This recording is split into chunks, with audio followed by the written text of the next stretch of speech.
So I just had a epiphany, just figured it out. It is law enforcement that's engaging in this, in the surveillance and harassment. And it is part of the targeted violence and terrorist prevention. But right now, the most involved group is Tampa Police. And the reason being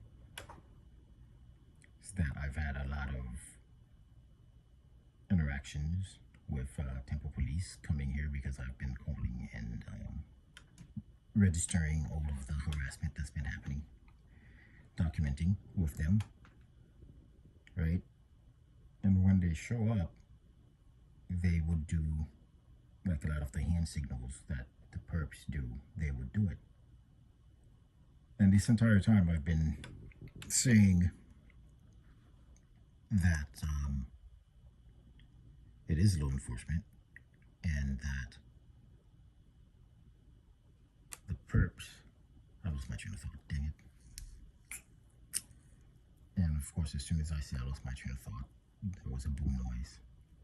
So likely there's microwaves being used right now, which the police does have. They have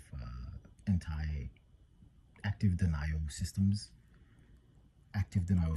and active denial technology, which are used on riots and protesters, essentially using ultra low frequency weapons that you cannot see, but you can feel, right? And if you set it low enough and run it long enough for amount of time, that person becomes sensitized to that particular weapon.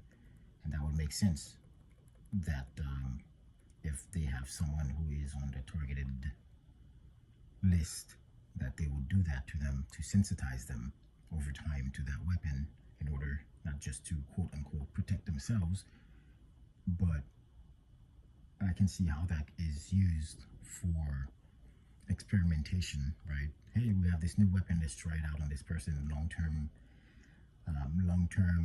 to find the long-term effects of these microwaves, right?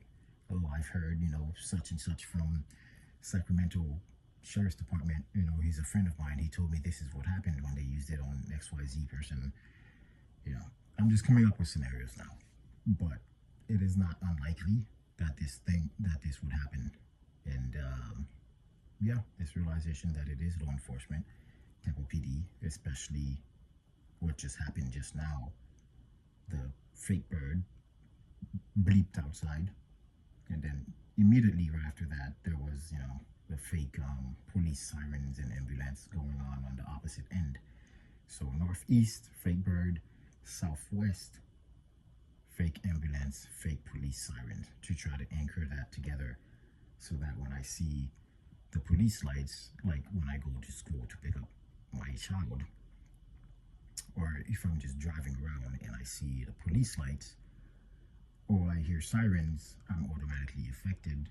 Boom, you become more passive. Boom, it reminds me because your body keeps the score, right? So your body remembers the frequency weapons that you don't see, the ultra low frequencies that you don't see from the microwaves that they've been hitting you with, and from in my case, all of the trucks they've been running into me with, right? So my body remembers that, and as soon as I say that low growl, right? But y'all can't hear it because you're not sensitized to it. So as soon as they do that, your body remembers, and there's a physical reaction, physiological reaction to that siren in order to, protect them.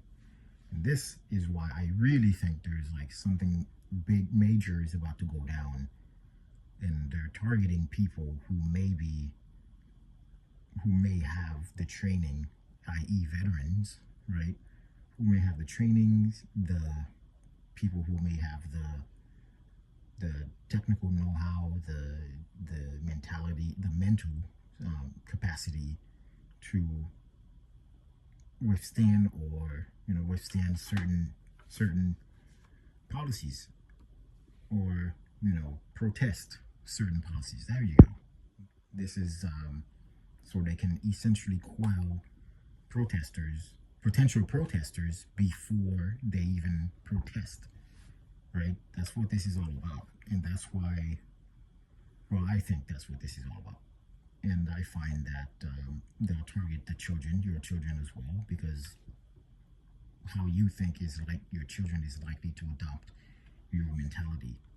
So even if law enforcement isn't thinking that far ahead about what they're currently doing to some people, that's where it could end up.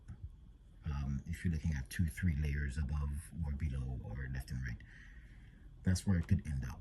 It's a very dicey situation that they're putting themselves in, and unfortunately, as we've seen on the news, there's a lot of rising tension between a lot of different factions, and I believe this is why, like, they're preparing.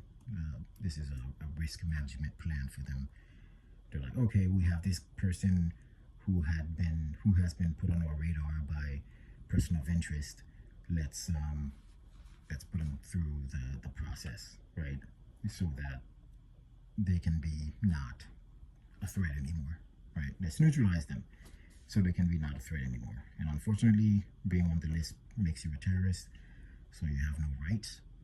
Then boom, then you can be shot with frequency weapons all day long, and you have no rights. You're a terrorist. What